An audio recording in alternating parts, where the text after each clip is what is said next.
When you think of electricity, you think of Edison. When you think of radio, you think of Marconi. But there is one electrical genius who is nearly forgotten. A man who dreamed of giving the world an unlimited supply of energy.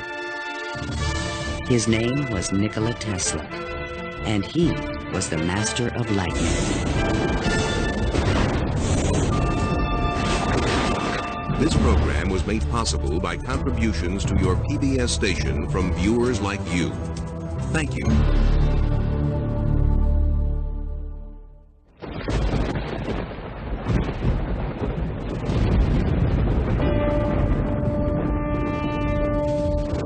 The progressive development of man is vitally dependent on invention. Its ultimate purpose is the complete mastery of mind over the material world, the harnessing of the forces of nature to human needs. Nikola Tesla, 1919. This is the story of a modern Prometheus who changed the world with electricity. It was Nikola Tesla who captured the power of Niagara Falls with his alternating current system and made it possible to transmit electricity to all of America and the world. It was Tesla who patented the technology for wireless communications that is used in all radio and television broadcasting. His incredible legacy can be seen in everything from remote control to neon and fluorescent lighting, X-rays, guided missiles, and even the Strategic Defense Initiative. Yet somehow history has overlooked this remarkable man. Tesla was indeed a genius of the first magnitude. He was a technological visionary. He could envision great things and make them work.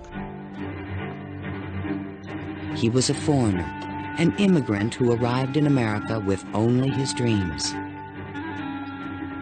A proud and sometimes arrogant man, he worked and locked horns with some of the most powerful people of his day. Thomas Edison, who resented his ideas. Guglielmo Marconi, who capitalized on his inventions. George Westinghouse, who created the Westinghouse Electric Company with Tesla's patents. And the great financier, J. Pierpont Morgan, who supported and then abandoned him. At the height of his career, Tesla was one of the most famous men in the world.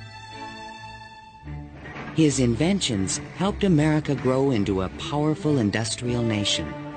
His ideas created billion-dollar corporations. But Tesla was not a practical man.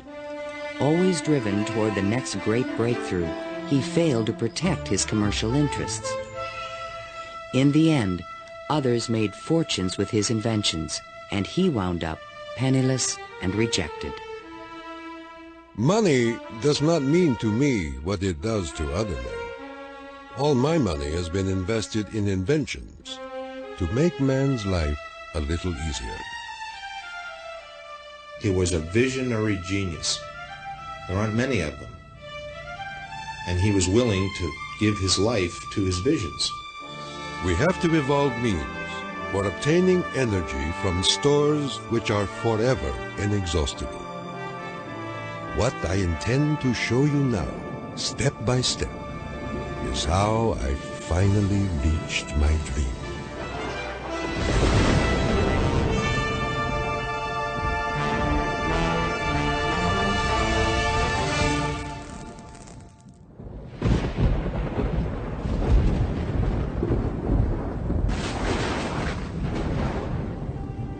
This is the house in which, by coincidence bizarre, I was born on the stroke of midnight between July 9 and 10, 1856. A fierce electrical storm raged that night. Nikola Tesla was born of Serbian parents on the eastern edge of the Austro-Hungarian Empire, in what is today Croatia. His father, Milutin, was an Orthodox priest who expected his son to follow him in the clergy. There were only two choices for children in those days, one being to go in the army and the other being to become a priest. Tesla was not attracted by either of them, which was very distressing to his father. My father was a very erudite man. The training he gave me comprised of guessing one another's thoughts and repeating long passages of verse. My mother descended from one of the oldest Serbian families in the country.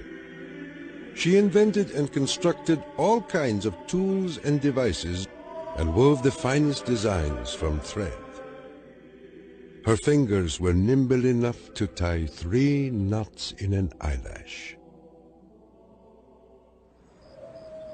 Early on, Tesla began to demonstrate an extraordinary imagination. In my boyhood, I suffered from a peculiar affliction due to the appearance of images, often accompanied by strong flashes of light. I was quite unable to distinguish whether what I saw was tangible or not. To give an example, I was fascinated by a description of Niagara, and I pictured in my imagination a big wheel run by the falls. I told my uncle that one day I would go to America and carry out this scheme. Then, at the age of 17, while preparing for the seminary, Tesla contracted cholera, and the brush with death changed his life forever. In one of the spells, which was thought to be my last, my father rushed into the room. "Perhaps," I said, "I may get well if you will let me study engineering." "You will go to the best technical institution in the world," he solemnly said. I came to life like another Lazarus, to the utter amazement of everyone. In 1877, at the age of 21, I traveled to Graz, Austria to begin my college education. Here, I quickly became obsessed with the science of electricity. I wanted to know more of this wonderful force. Every spark produced 1,000 echoes in my brain. In 1831, in England, Michael Faraday had discovered the principle of electromagnetic induction, which made it possible to generate electricity. Faraday discovered that if you have an electric circuit in a changing magnetic field, it would induce an electric current to run in the wire. So this was the invention of the method of creating oscillating or AC electric currents. And it was that invention that Tesla later harnessed into the electrical system that drives our civilization. Early electric motors operated on direct current electricity, but required a system of sparking connections to induce a rotary effect in the machine. I remarked to my professor that the design of generators and motors could be greatly improved by using currents that alternated. He embarrassed me greatly in front of my classmates, saying, "Mr. Tesla will never accomplish this. It is a perpetual motion scheme." Meanwhile, in America, Thomas Alva Edison had begun to experiment with vacuum tubes, producing the first commercial incandescent light bulb in 1878. Edison and Tesla would soon cross paths in a gargantuan technological struggle between direct and alternating current electricity. In 1880, Tesla moved to Budapest, where he found employment with the Central Telegraph Office. Here, his idea for an AC motor began to haunt him. In my room, I could hear the ticking of a watch with 3 rooms between me and the timepiece. A carriage passing at a distance of a few miles fairly shook my whole body. The whistle of a distant locomotive vibrated so strongly in my ears that the pain was unbearable. To recover from these attacks, I took long walks in the city park. One afternoon, which is ever present in my recollection, the sun was just setting and reminded me of Goethe's glorious passage. The glow retreats. Done is the day of toil. Upon its track to follow, follow soaring. As I uttered these inspiring words, the idea came to me like a lightning flash. I fell to my knees and drew a diagram in the ground. Tesla perceived a whirling field of energy. He suddenly knew he could recreate this rotating field by powering the coils of a motor in different steps or phases, like the pistons of an engine. The resulting forces of magnetic attraction and repulsion would literally twist the rotor in a circle, the electrical equivalent of the wheel. And all this was accomplished with alternating currents. It would soon turn the wheels of industry around the world. The strength of Tesla's mind was almost certainly in this sense of visualization, be able to see things move in front of him. You see, it was not a perpetual motion scheme.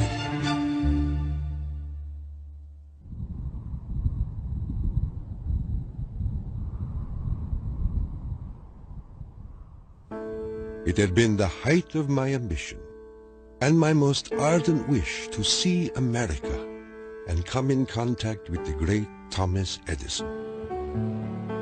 Accordingly, I undertook the voyage, and after losing my money and tickets and passing through a series of mishaps, including a mutiny in which I almost lost my life, I landed on these blessed shores with 4 cents in my pocket. Tesla arrived in New York on June 6, 1884. A 28-year-old immigrant, he was filled with dreams of success in this strange new land. In his pocket, he carried a letter of recommendation from Charles Batchelor, one of Edison's associates in Europe. My dear Edison, I know 2 great men, and you are one of them. The other is this young man. Tesla came to America because he had tried to get his alternating current motor produced in Germany, and I believe in France as well, without any success. And he realized that there was probably only one person in the world who could help him with it, and that was Thomas Edison.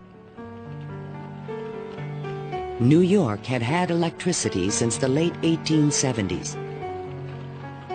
Edison installed his first DC power station on Pearl Street, near the financial district, in 1882. He did this with help from the great Wall Street financier, J. Pierpont Morgan. But the system was far from perfect. Electricity was a very new thing. Most people didn't understand what it was all about. They were very afraid of it. There were fires breaking out. The horses on the streets would get shocks through their shoes and run away. So it was a very exciting time for Edison. I was thrilled to the marrow meeting Edison. This great man had revolutionized the world with his incandescent lamp. And I was burning to show him my motor that ran on alternating currents. Edison had built his business on the direct current system, and any talk of alternating currents was an aggravation to him. The problem with direct current is that you can't change the voltage. What you generate, that's what you get. And if you generated the power at too high a voltage, you would blow out lamps at the other end. If you generated the proper power for the lamps and you want to go any great distance, then you need copper wire that's as thick as your arm. And the Edison people said, well, that's all right. We'll just have a power station every mile or so. DC was sufficient to power lights and run motors, but it could not be transmitted efficiently over long distances. By raising and lowering the voltage, AC could solve the problem of distance, but a working AC motor did not exist. In spite of their differences, Edison hired Tesla to improve the performance of his DC generators. Tesla said he was promised $50,000 if he was successful. The offer seemed too good to be true. I entered the Edison Machine Works, where I undertook the design of DC dynamos and motors. My regular hours were from 10:30 a.m. till 5 a.m. the next day. When I completed the task, I went to Edison for payment, and he laughed. Edison was very amused by this. He said, "You just don't understand our American sense of humor, Mr. Tesla." So Tesla had had enough by that time, and he picked up his hat and walked out. Tesla paid dearly for his pride. I lived through a year of bitter tears and hard labor, digging ditches for Edison's underground cables. But he was still determined to develop his AC motor. With help from a group of investors, he opened a laboratory on Liberty Street, only a few blocks from Edison's offices. There, he began to assemble a prototype of the motor he had envisioned 7 years earlier. Along with it, he developed all the components of the system of AC power generation and transmission still used today. In May of 1888, Tesla was ready to unveil his motor to the world. The subject which I now have the pleasure of bringing to your notice is a novel motor which I am confident will at once establish the superior adaptability of alternating currents.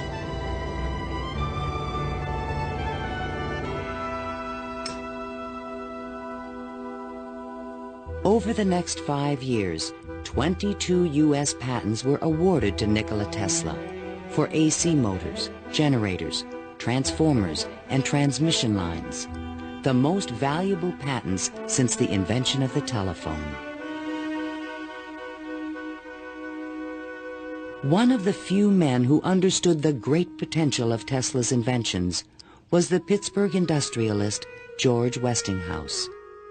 He visited Tesla's laboratory, and on the spot, he offered to purchase all the patents dealing with the alternating current system for $1 million. Westinghouse also proposed a royalty of $2.50 for each horsepower generated by a Tesla invention. The young Serb was on his way to fortune and fame, while other inventors looked on with fascination and with envy. In all my troubles, I did not neglect to become a real American citizen, making me a proud and happy man.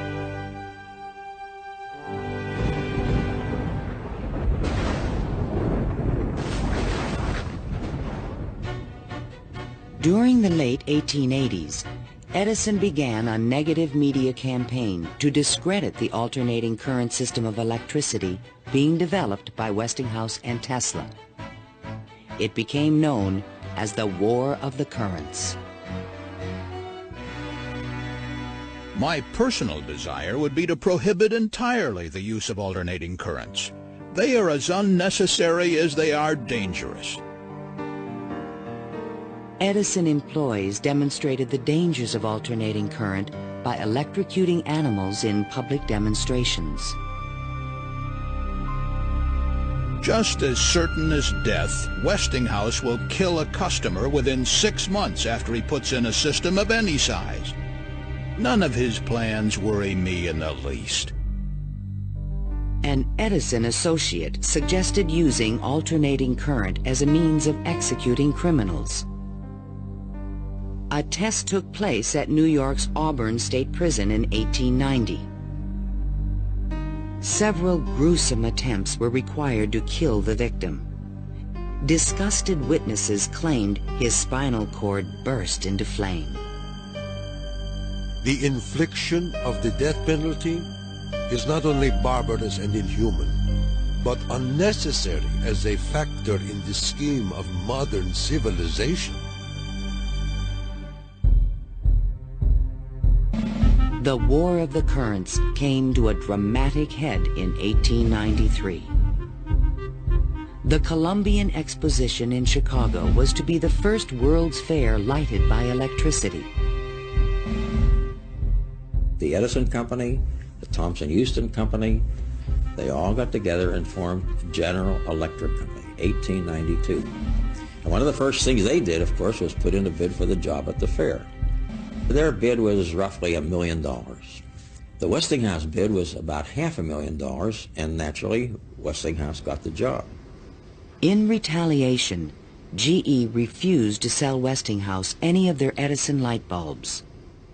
And they got some judge to say that Westinghouse couldn't use any one-piece lamps of any description at the fair.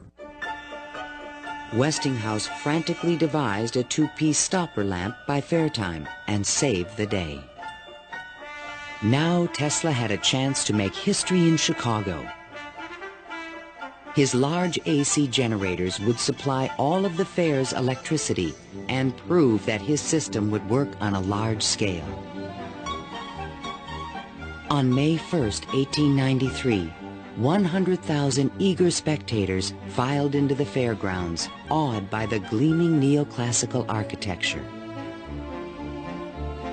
Night fell.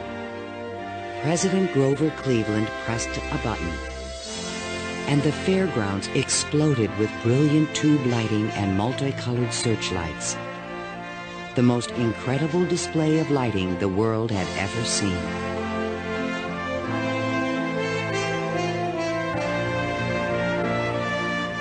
In the great hall of electricity, the public could see that the Tesla Westinghouse system made it all possible.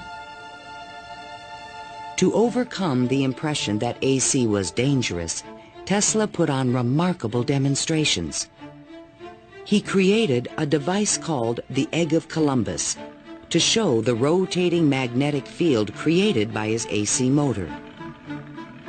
In his room, he had cork-soled shoes on and a tuxedo and white tie and a top hat, and he would put his hand on a terminal which would flash electricity through his body, creating a great shower as his whole body was encompassed in flame, and people were quite impressed by this, to say the least. The Chicago Exposition left an indelible impression on the American imagination. This was the gleaming new city of the future, and it was powered by the inventions of Nikola Tesla.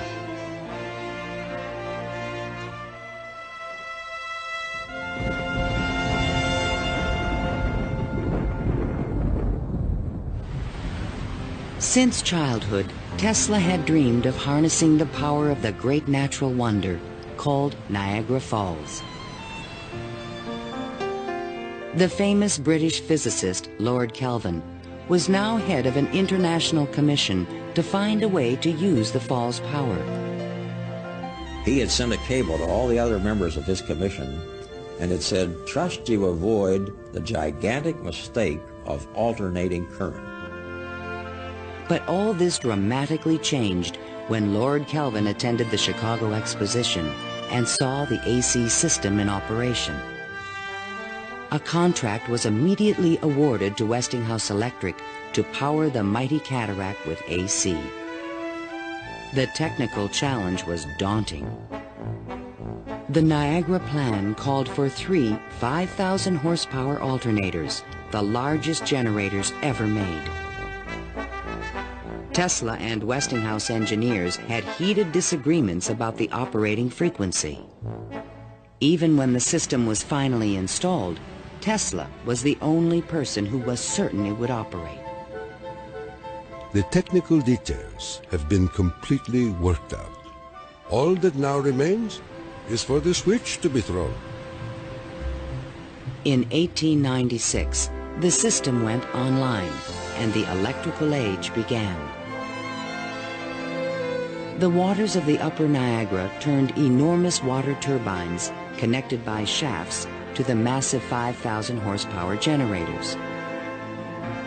The current from the generators was stepped up with transformers to 22,000 volts and sent out over long-distance lines, then stepped back down to light municipalities and power motors of Tesla's design.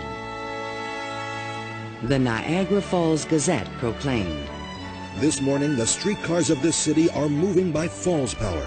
Hereafter, the Falls must work to earn their living." Imagine my surprise when 30 years later I saw my boyhood plan carried out at Niagara and wondered at the unfathomable mystery of the mind.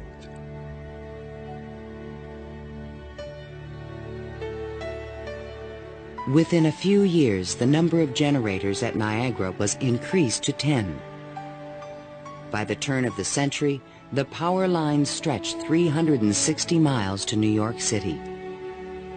The War of the Currents was over, and Tesla was the winner.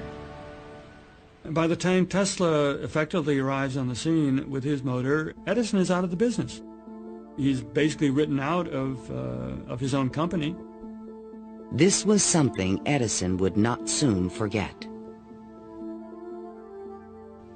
In spite of the success of AC, Westinghouse had overextended his company's resources, leading to severe financial difficulties. In order to save the company, Tesla said that he tore up his royalty contract for $2.50 per horsepower generated. Today, this agreement would be worth trillions. Had the inventor been tricked again? This is something that we've never found any record of in the Westinghouse annals. We do have something which is a memorandum of agreement about that, but it was never signed. But Tesla was ready to move on. I had already perceived enough to get the idea that energy could be transmitted and received without connecting wires in between. He was convinced his next invention would make him a millionaire once more.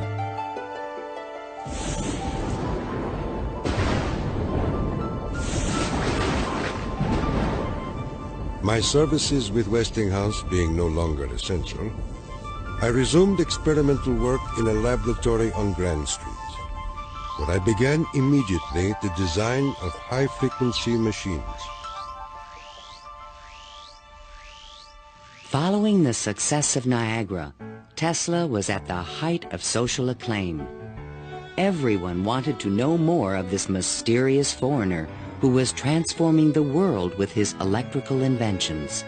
So far as personal appearance goes, no one can look upon him without feeling his force. His cheekbones are high and prominent, the mark of the Slav. His eyes are blue, deeply set, and they burn like balls of fire. Franklin Chester, the Citizen. Why was he so well known and so popular? It's because the technological advances that he made were so directly related to the relief of the drudgery that people had to endure in their work lives. They could see what he did helped them personally. Every evening, Tesla showed up at Delmonico's, the most expensive restaurant in town, to be shown to his special table.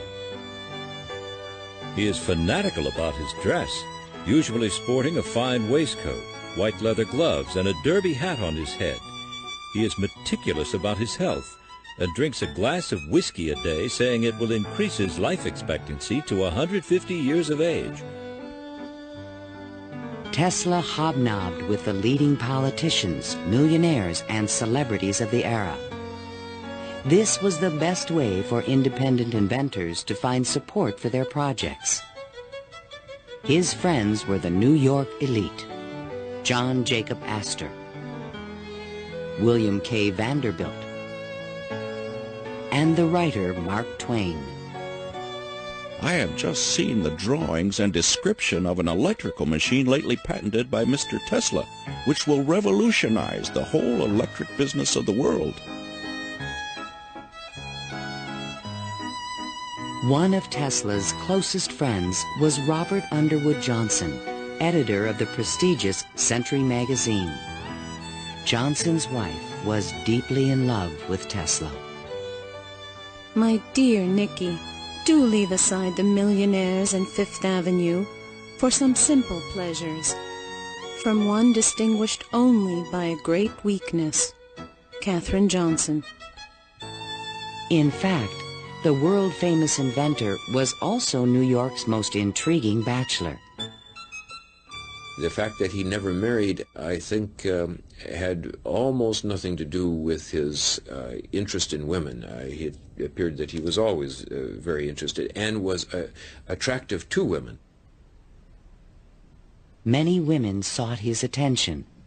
The beautiful and wealthy socialite Flora Dodge, and even the famous French actress Sarah Bernhardt. But in spite of his charisma, Tesla was only interested in his inventions. He had so many phobias that he couldn't have had close relationships with women. He didn't like most of the jewelry that they wore or the perfume, and he couldn't bear to touch hair. And and in fact, he didn't like to shake hands. And so these are all things that do tend to discourage intimate relationships. The inventor even claimed that he destroyed his sexuality at the age of 40. A certain French actress kept coming to me and made it impossible for me to concentrate. It's a pity, too, for sometimes I feel so lonely.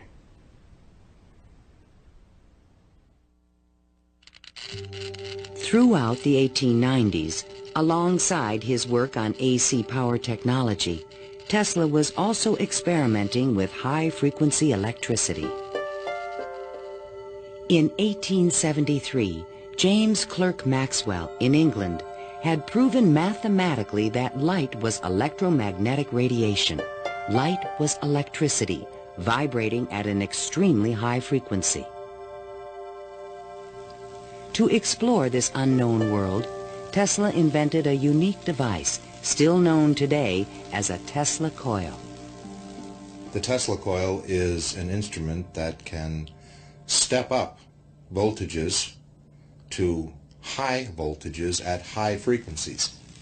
That essentially transmits a radio signal. Tesla invited friends and potential investors to late-night demonstrations in his laboratory.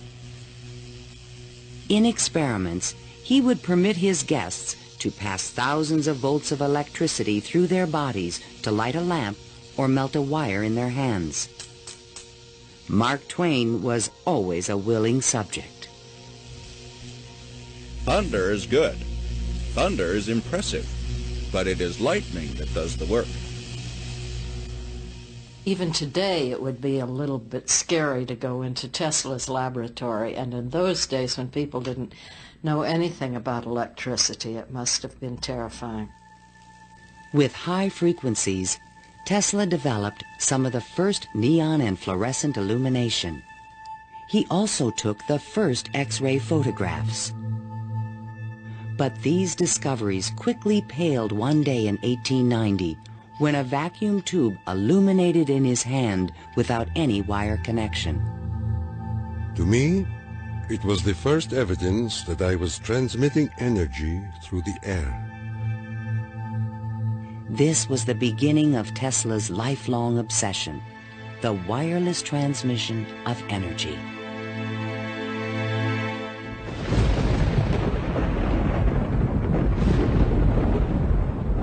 In 1892, Tesla was invited to Europe to present the results of his high-frequency experiments. In London and Paris, he amazed scientists and engineers with lighting and electrical effects that looked more like magic than science. He also announced a remarkable new possibility. I would say a few words on a thought which fills my mind and concerns the welfare of all. I mean the transmission of intelligence and even power without the use of wires. I am becoming more convinced daily of the practicality of this scheme. The race for radio was about to begin. In 1888, the German physicist Heinrich Hertz had demonstrated that currents of high frequency emit electromagnetic waves, or radio waves, into space. But creating a practical means of wireless communication would require a quantum leap in imagination. Hertz created the first radio transmitter and the first receiver. He had showed that you could create an electrical signal in one place and detect it in another place with nothing in between. While in England, Tesla befriended Sir William Crookes, the discoverer of radiant matter. Crookes was a mystic and believed that human beings could communicate telepathically when they were attuned to high-frequency brainwaves. Tesla was skeptical, but one night in his bed he had a powerful and disturbing vision.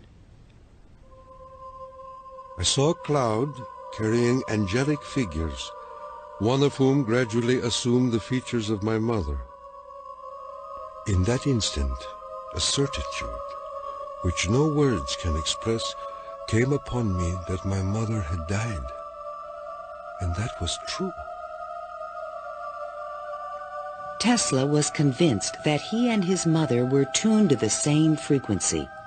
His otherworldly experience would soon lead him to another revolutionary invention.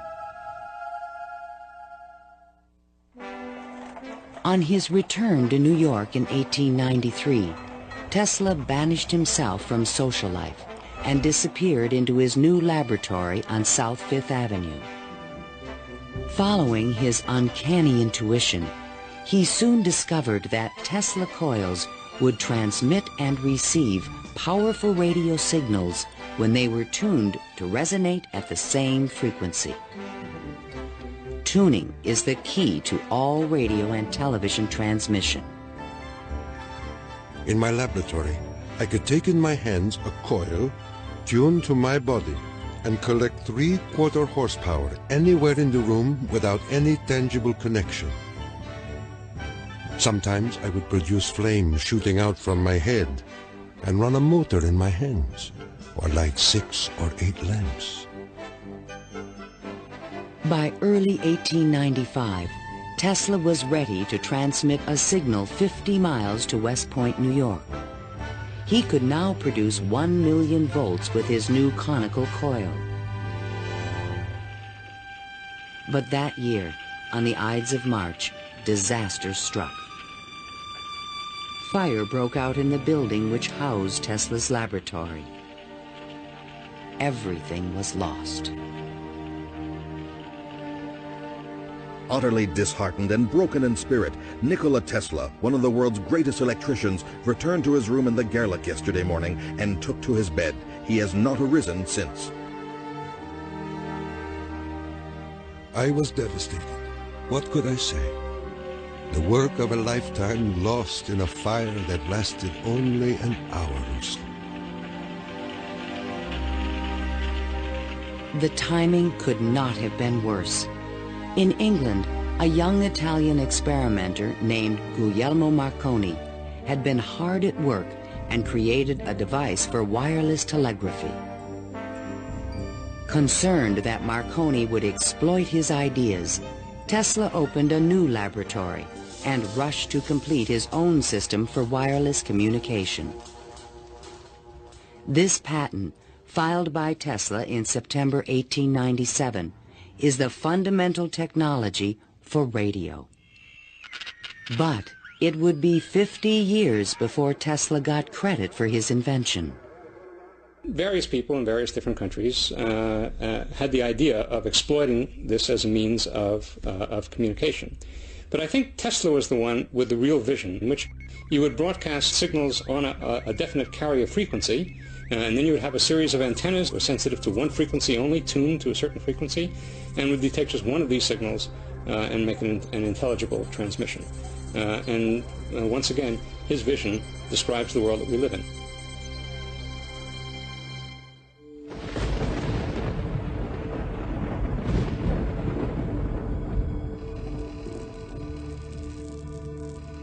I was so blue and discouraged in those days that I do not believe I could have borne up but for the regular treatments of electricity which I applied to myself.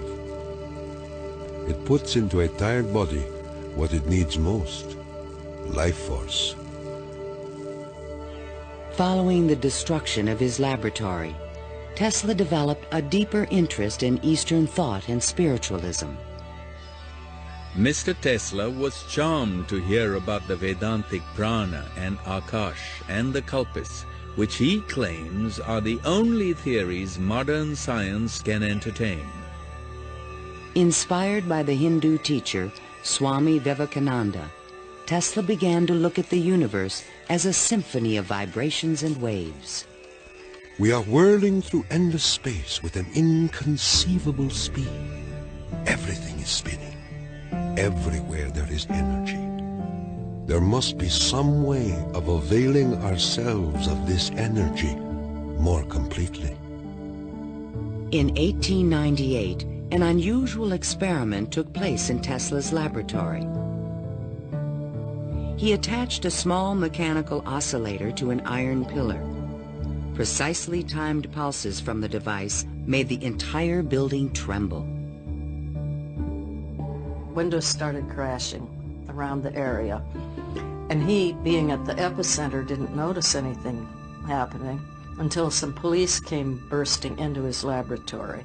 It was just at the moment where he'd picked up a sledgehammer and broken the oscillator. He just said to the policemen that how too bad that they had just missed an interesting experiment. Tesla was, I would say, obsessed with frequency, the notion of resonance.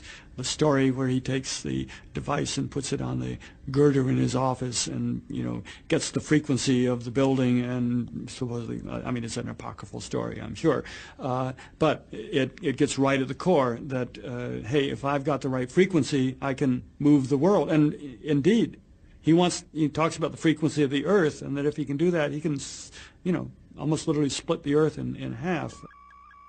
Meanwhile, Marconi was doing more practical things and succeeded in transmitting a signal 5 miles on the Salisbury Plain in England. Not to be outdone, Tesla decided to introduce an entirely new invention. In a specially constructed pool, potential backers were amazed to see the inventor controlling the motions of a small mechanical boat with no wires attached to it. This was the world's first radio-controlled device. The machine even seemed to think.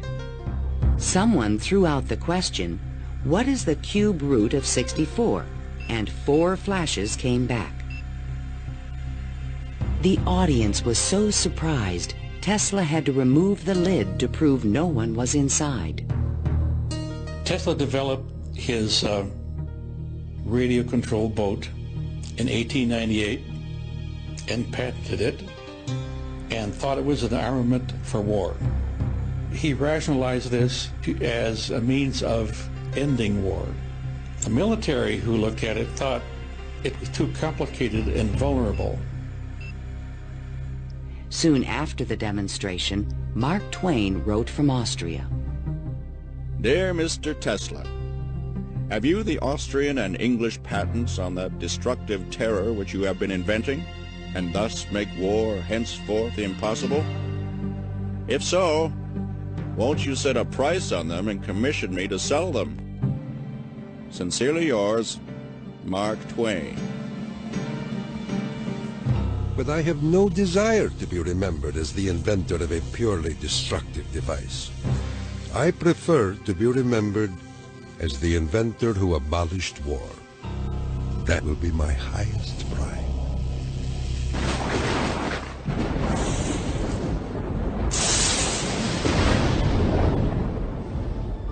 In the summer of 1899, Tesla moved to Colorado Springs, Colorado, to conduct a series of secret experiments. He told curious local reporters that he intended to send a wireless message from Pikes Peak to Paris for the Paris Exposition of 1900. But his plans were even more ambitious. I came to the conclusion that it would be ultimately possible, with very little elevation, to transmit electrical power through the upper atmosphere. Just outside the city, he constructed an experimental station with sliding roof panels. A quote in Italian from Dante's Inferno hung by the entrance of the strange wooden structure. It read, "Abandon hope, all ye who enter here." During the construction phase, Tesla studied lightning. Now, I can understand Tesla's fascination with it, because what happens in lightning is that electricity is being transmitted from one place to another. Electric power, not just electric signals, but real electric power is being transmitted from one place to another. And the way it happens is that the air itself breaks down, it ionizes, it becomes what we call a plasma, and therefore for a moment it's a conductor, and it's actually conducting electricity just the way an electric wire conducts electricity. Inside the station, he began to assemble the largest Tesla coil ever built, which he called the magnifying transmitter. An antenna rose 145 feet above the building, crowned with a copper foil sphere. The entire station was, in effect, a machine to create lightning. Late one evening, Tesla put his transmitter to the test. He signaled to an assistant to close the switch. Huge streamers of electricity shot out of the coil and darted through the room. The sound of the exploding discharges was deafening. Outside, above the building, bursts of artificial lightning, more than 100 feet long, began to shoot out of the ball atop the antenna. Its thunder could be heard 20 miles away in the small mining town of Cripple Creek.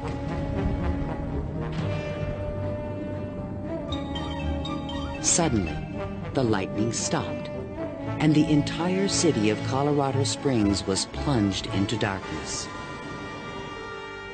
The experiment had set fire to and destroyed the local power company's generator. Residents were furious and began to fear this mysterious stranger. Undaunted, Tesla continued his wireless power experiments for 6 more months. Late one night, an unusual event took place. Tesla noticed a repeating signal being received by his apparatus. To his own amazement, he believed it was an extraterrestrial communication. In a letter to the American Red Cross, he wrote, "Brothers, we have a message from another world. It reads, 1, 2, 3. The press had a field day. If the mystical 1, 2, 3 was impulsed from Mars, as Tesla says, they certainly showed most excellent taste in choosing Colorado Springs. It is a rule in inventional science. When you're going to tell one, tell a good one. And men have become great in this way. Colorado Springs Gazette. Though widely ridiculed for his claim, Tesla may have been the first to detect radio waves from space. I believe that Tesla could have gotten these signals from space.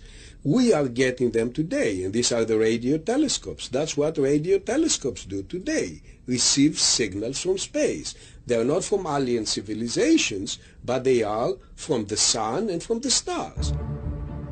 On January 7th, 1900, Tesla boarded a train back to New York City. Perhaps he had mastered the power of lightning, or at least that's what he believed. The law which I discovered in Colorado is wonderful, and it means that results undreamed of before will be possible as soon as a large plant is constructed in accordance with my plan. See the excitement coming.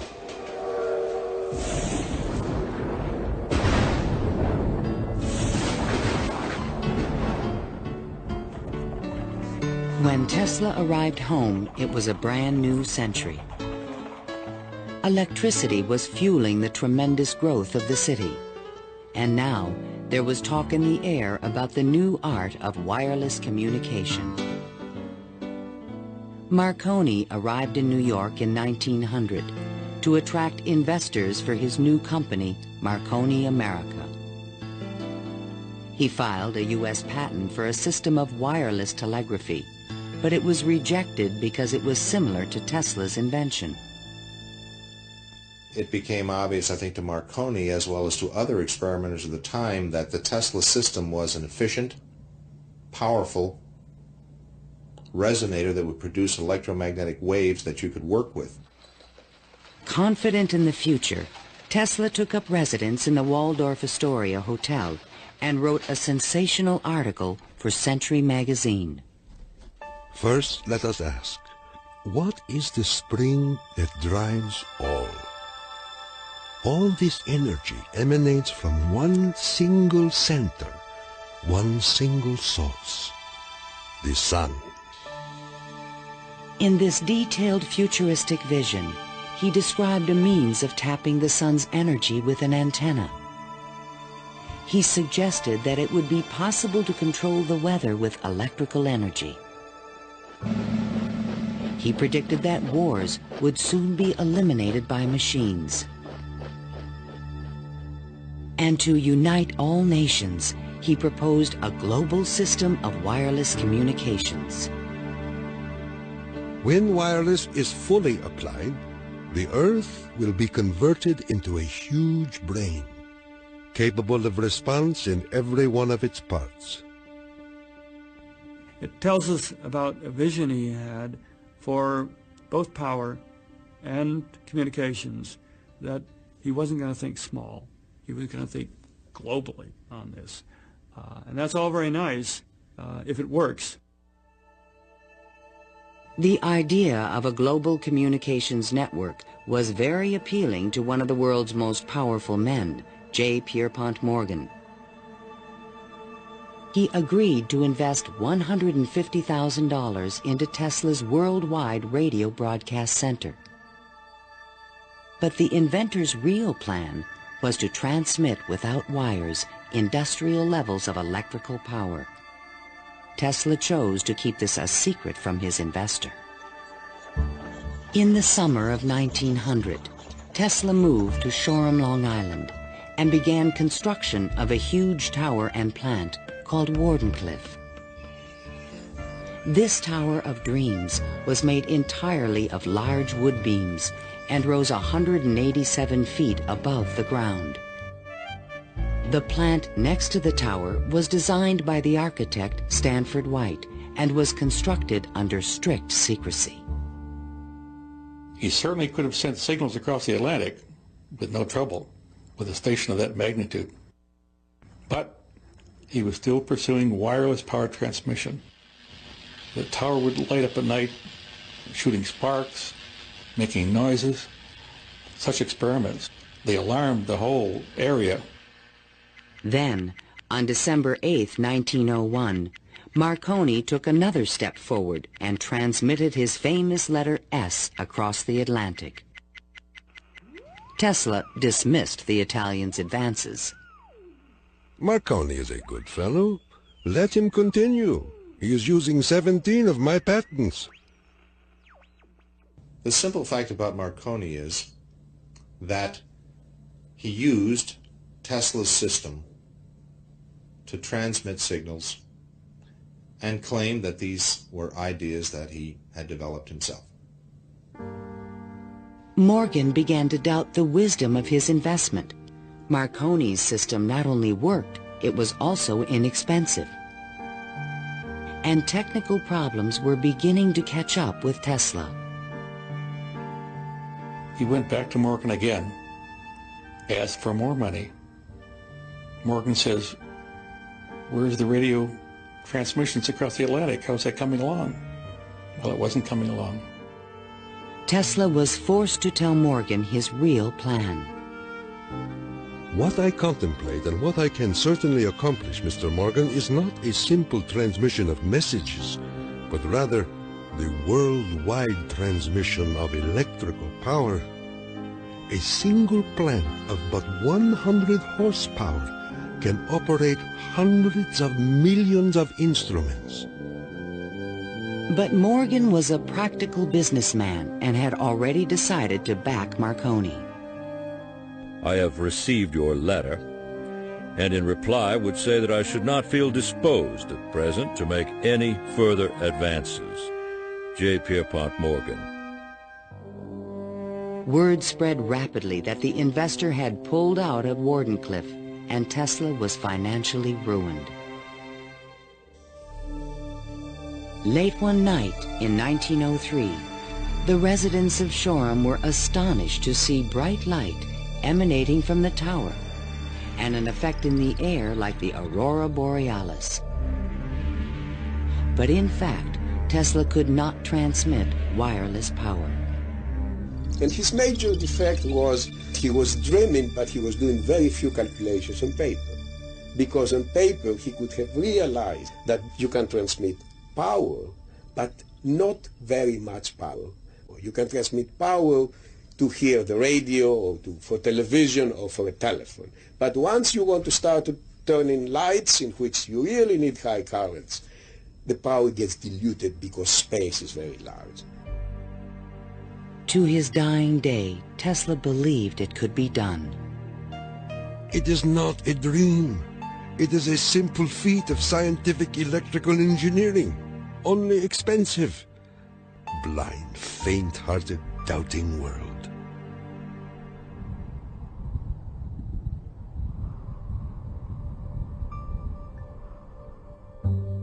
Wardenclyffe marked a turning point in Tesla's career.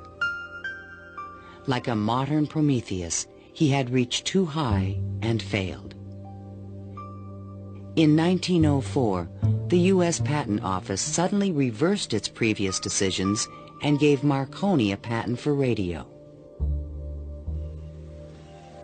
1 year later, Tesla's fundamental AC patents expired. Now the inventions that powered the world could be used by anyone free of charge. The public didn't realize that he had made this invention that had made billionaires out of corporations, and that he himself was broke. With no money to carry on his work, Tesla began to sink into an isolated world. He was totally disinterested in business. I think it not necessarily bored him, but he didn't make the relationship between the importance of business and the importance of his invention and discovery. Occasionally, he was seen in public parks feeding the pigeons. These are my sincere friends. Tesla's melancholy turned to anger in 1909 when Marconi was awarded a Nobel Prize. Mr. Marconi is a donkey. The question of Tesla and radio is certainly a very interesting one.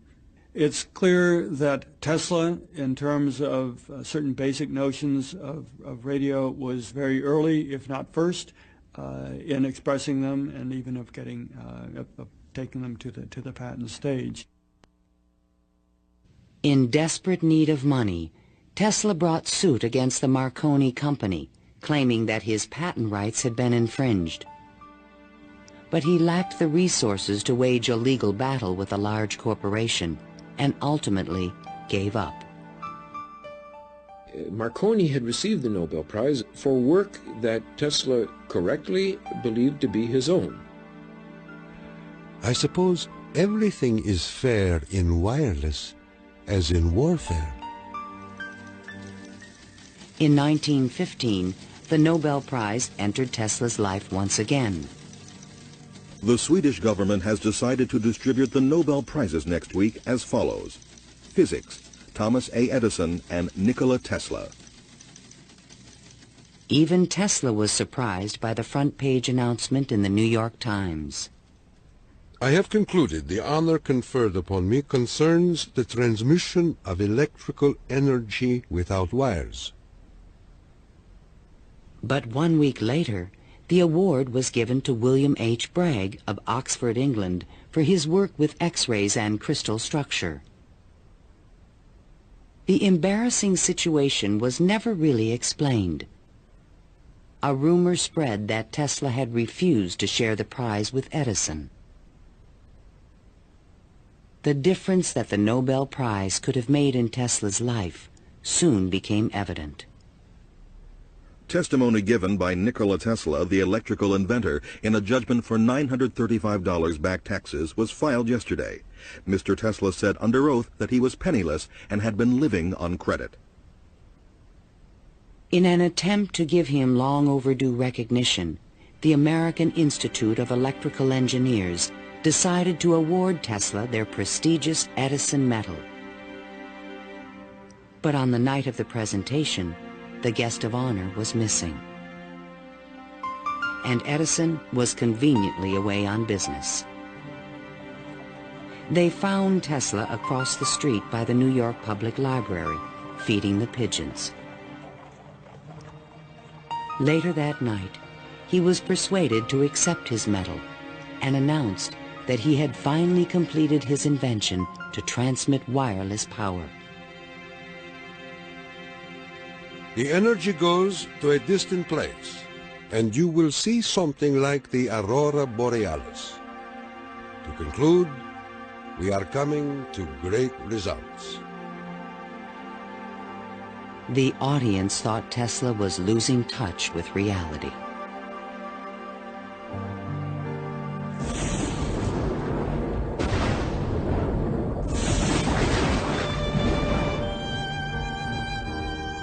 I refuse to accord to some small-minded and jealous individuals the satisfaction of having thwarted my efforts.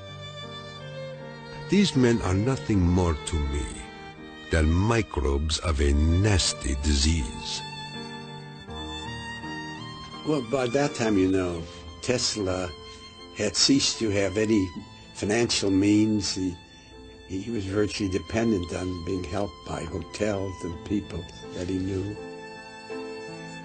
He began to bring injured birds back to his hotel room to nurse them. He had more companionship with pigeons in that time of his life than with human beings. Working as a consulting engineer, Tesla managed to maintain a small office and laboratory in the Metropolitan Tower. To change his thoughts, he frequently attended movies in Times Square. Here he could see his futuristic ideas appearing on the screen. But his ideas were only accepted in science fiction movies and magazines. In 1924, there was a news report that while at Colorado Springs, Tesla had invented a death ray machine that shot bolts of lightning. The inventor was strangely quiet on the topic. Meanwhile, a new scientific star, Albert Einstein, had captured the world's attention with his theory of relativity.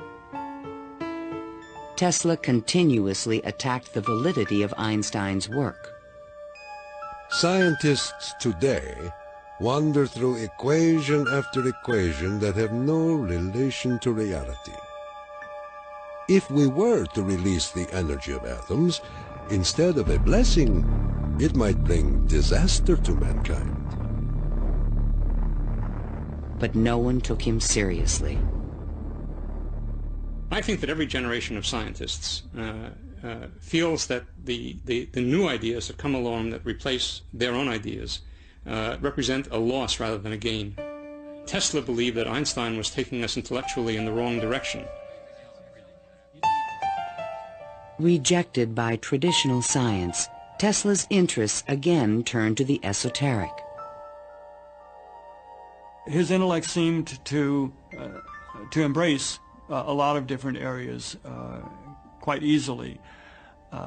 What he lacked were the social skills, and that's an enormous shame because it interfered with his ability to use that genius, to be practical. Though nearly a recluse, he would occasionally attend dinner parties at the home of the German poet and mystic George Sylvester Viereck. And he always intrigued the guests. While we were in the midst of talking, an apparition seemed to come into the room. He walked so softly, and he struck us as almost an unearthly creature. And he talked of all sorts of, seemed to me at that time, unreal things, more in the nature of the psychic rather than the scientific. Tesla wrote a strange poem called Fragments of Olympian Gossip and dedicated it to Viereck. While listening on my cosmic phone, I caught words from Olympus blown. The latest tells of a cosmic gun.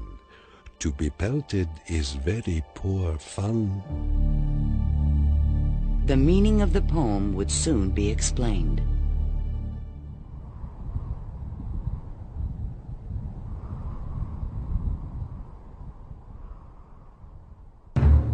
I inherited from my father an ineradicable hatred of war. But war can be stopped, not by making the strong weak, but by making every nation, weak or strong, able to defend itself. Thomas Edison, America's best-known inventor, died in 1931. That same year, Tesla came back to life. His friends threw him a 75th birthday celebration. Time magazine put his picture on the cover. Letters of admiration poured in from scientists around the world, including a generous Albert Einstein. I congratulate you for your great success on your lifetime task. Basking in the attention, Tesla announced at a press conference that he had discovered a completely new source of power. The idea, when it first burst upon me, was a tremendous shock. And let me say that it has nothing to do with releasing so-called atomic energy. I think that a lot of the proposals that he made in his later life were so esoteric as to be impractical in that time and even in the current time. When the Nazis rose to power in Germany, Tesla decided that the time was right to reveal his new source of power, a man-made form of lightning called teleforce that could shoot an airplane from the sky. Nikola Tesla, electrical wizard and radio pioneer, announced that he was working on a machine to create a powerful electrical death beam which could wipe out armies in a flash and destroy huge fleets of ships or planes. The concept of using lightning bolts as a weapon certainly is millennia old. It goes back at least to the ancient Greeks. Think of Zeus throwing lightning bolts. The main contribution that Tesla had was to come up with a true scientific, rational, at least concept of coming up with controlling these lightning bolts and projecting them over long distances. Tesla had experimented with this idea while at Colorado Springs. Now he intended to build it on a large scale. His plan was to charge small particles of tungsten or mercury, then accelerate them with lightning force through a special gun with one end open to the atmosphere. Tesla's death beam stirred the public's imagination when it was featured in a Superman cartoon, the electro-euthanasia ray. But the idea was more than science fiction. Tesla tried to sell this concept to various governments, England, the Soviet Union, and the United States, all Allied powers, and against Germany. He offered his system to England for $30 million, and they entered negotiations. When Tesla demanded payment before sending the final plans, the deal fell through. The British attempted to build their own death beam, but the project was soon abandoned. As the Nazis surrounded Yugoslavia, Tesla attempted to sell a beam weapon system to his former country.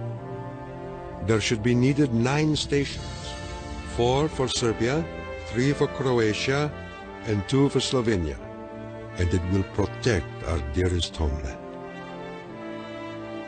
At this point, even Tesla's countrymen thought he was just a crazy old man. One day in 1937, Tesla started out from his hotel room to feed his pigeons.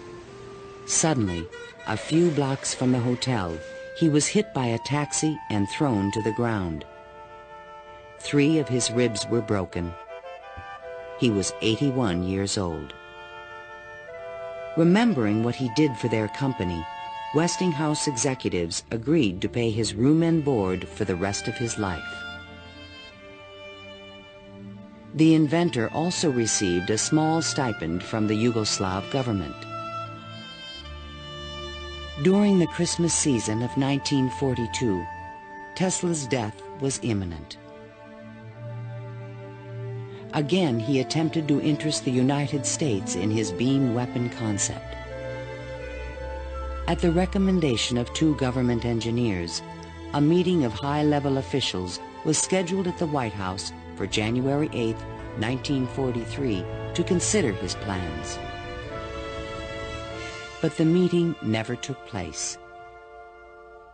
Nikola Tesla, inventor of the Tesla coil, the induction motor, and hundreds of other electrical devices, died last night in his suite at the Hotel New Yorker. On last Thursday night, here in our city of New York, a man who was 87 years of age died in his humble hotel room. On January 10, 1943, Mayor Fiorello LaGuardia of New York paid tribute to Tesla on the radio.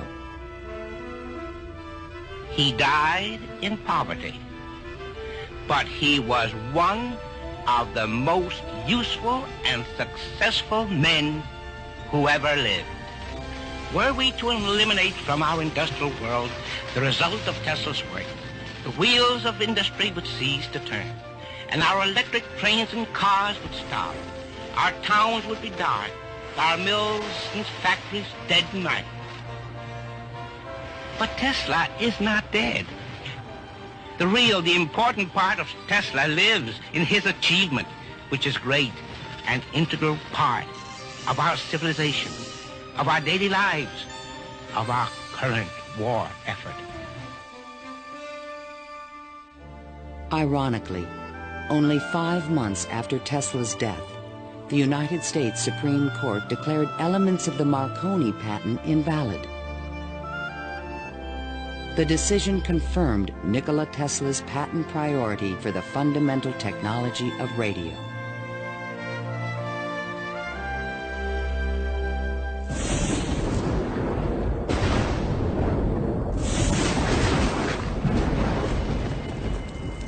Unknown subjects, equipment, experiments, and research of Nikola Tesla, deceased, espionage. Following Tesla's death, fears rapidly increased that he might have invented a powerful new weapon. FBI Special Agent in Charge, P.E. Foxworth, was called in to investigate. He had been informed that Tesla's papers were not secure. Tesla is reported to have completed and perfected his experiments in the radio transmission of electrical power, commonly referred to as the death ray. A distant relative of Tesla, named Sava Kasanovich, is taking steps to get possession of these important documents and plans. Tesla's nephew, Kosanovich, was an up-and-coming Yugoslav diplomat with suspected connections with the communists. He insisted that his uncle's effects be returned to Yugoslavia. Kosanovich had asked the locksmith to come and open the safe, thinking there might be a testament, a will, in the safe. A will was never located. And there was a lot of talk then about secret weapons and negotiations with the USSR. There was all kind of talk, you know. Shortly before his death, Tesla showed a delivery boy a box in his room that he said contained a powerful weapon. A number of people called me and asked me, did I see in the hotel room a certain kind of a box, you know?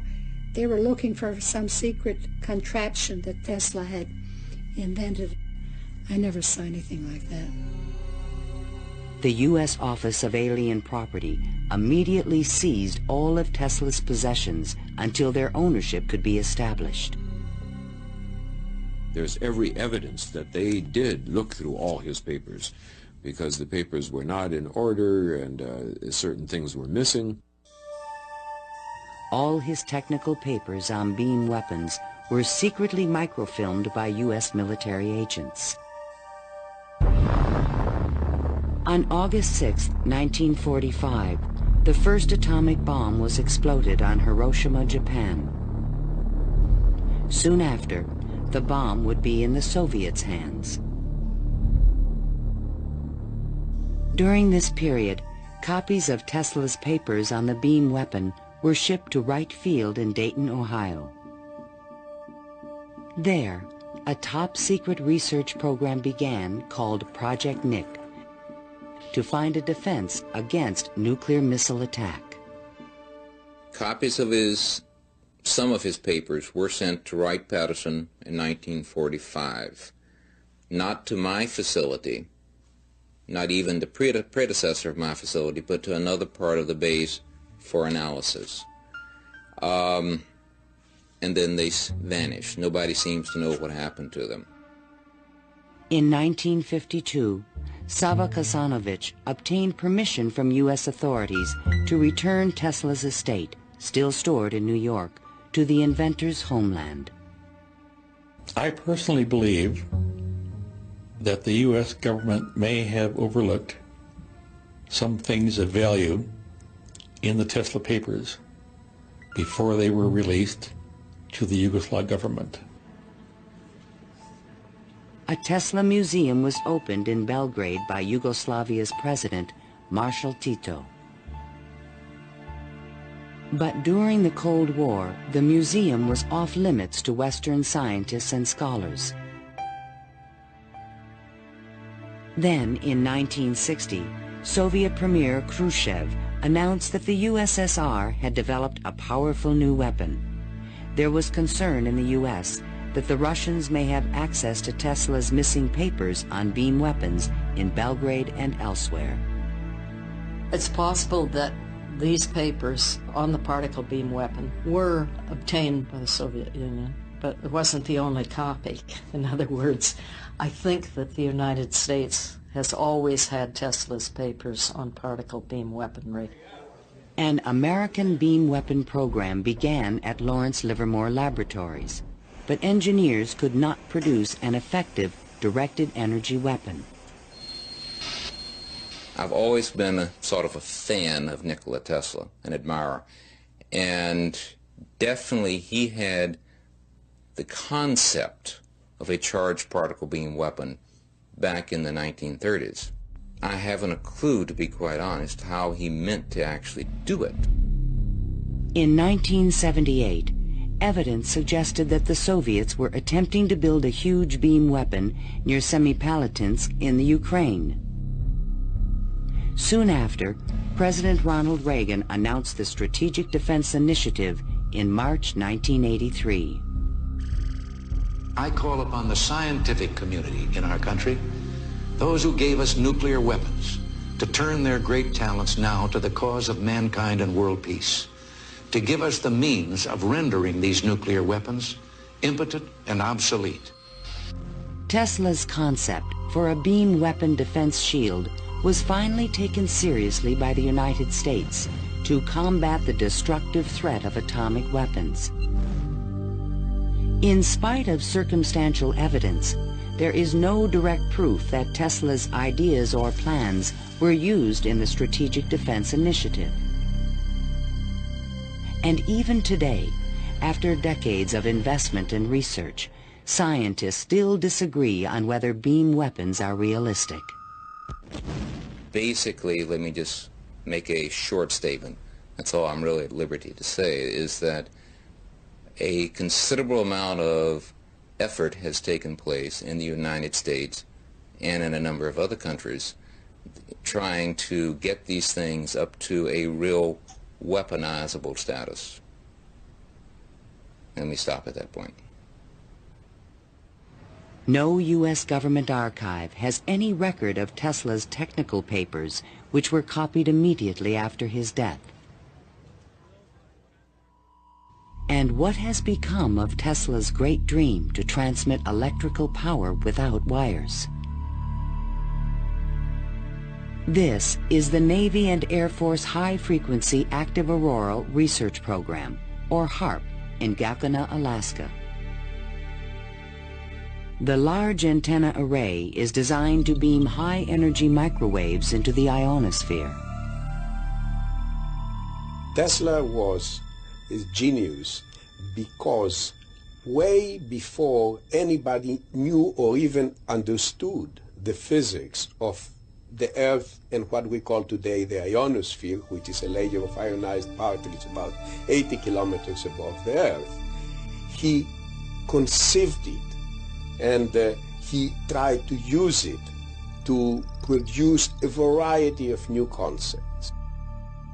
The HAARP project evolved from a patent filed in 1987 in which Tesla's work is referenced.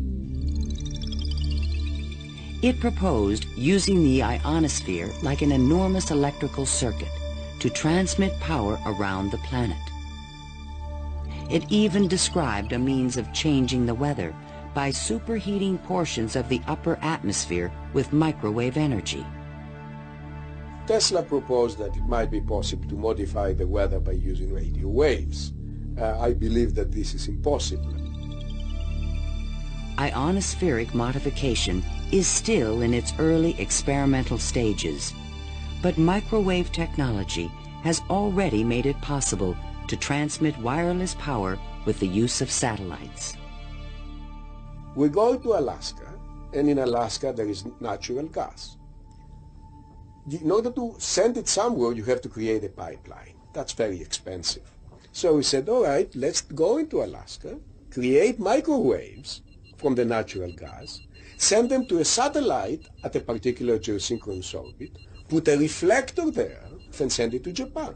And in Japan now, you get the antenna, which transforms these microwaves into 60 hertz, and you get electricity. So you make essentially Tesla's dream. The scientific man does not aim at an immediate result. He does not expect that his advanced ideas will be readily taken up. His work is like that of the planter for the future. His duty is to lay the foundation for those who are to come and point the way. He was special. I mean, he was unique. He was unusual in all sorts of ways. And if we are to understand our own creativity, our own ability to invent, there's an awful lot to be learned by studying the way in which he created. The day when we shall know exactly what electricity is will chronicle an event probably greater more important than any other recorded in the history of the human race. Then it will be a mere question of time when men will succeed in attaching their machinery to the very wheelwork of nature. See the excitement coming.